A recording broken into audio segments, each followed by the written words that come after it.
ప్రతి పౌరుడికి ప్రాథమిక విద్య ఉచితం. చట్టాలు, హక్కులు.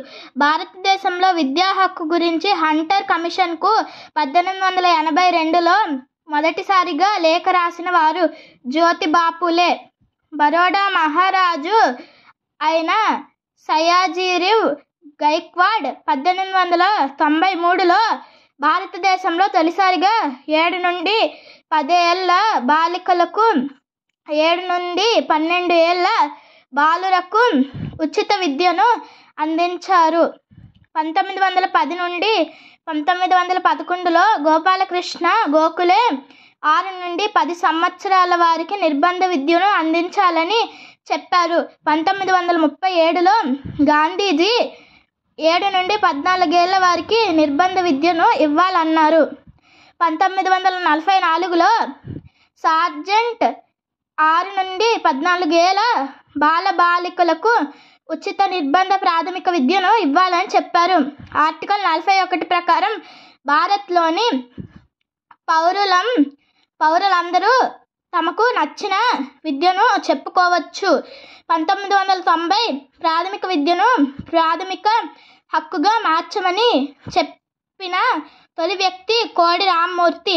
1992 విద్యా హక్కులను ప్రశ్నించిన తొలి case Mohini Jain versus India.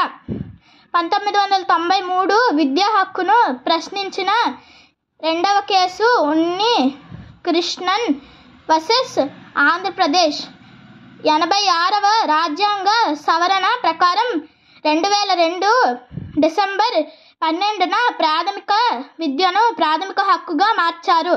విద్యా హక్కు బిల్లు 2005 విఫలం చెందడంతో దాని స్థానంలో వచ్చిన చట్టం ఆర్టీఈ 2009. విద్యా హక్కు చట్టం ఆర్టీఈ 2009 తయారు చేసిన సంస్థ ఎన్సీఈఆర్టీ. ఆర్టీఈని సమర్థించే ఆర్టికల్స్ 45, 41, 21A ప్రకారం భారతదేశంలో ప్రతి పౌరుడు ప్రాథమిక విద్యను ఉచితంగా పొందవచ్చు. ఆర్టీఈని అమలు చేసిన తొలి దేశం కెనడా.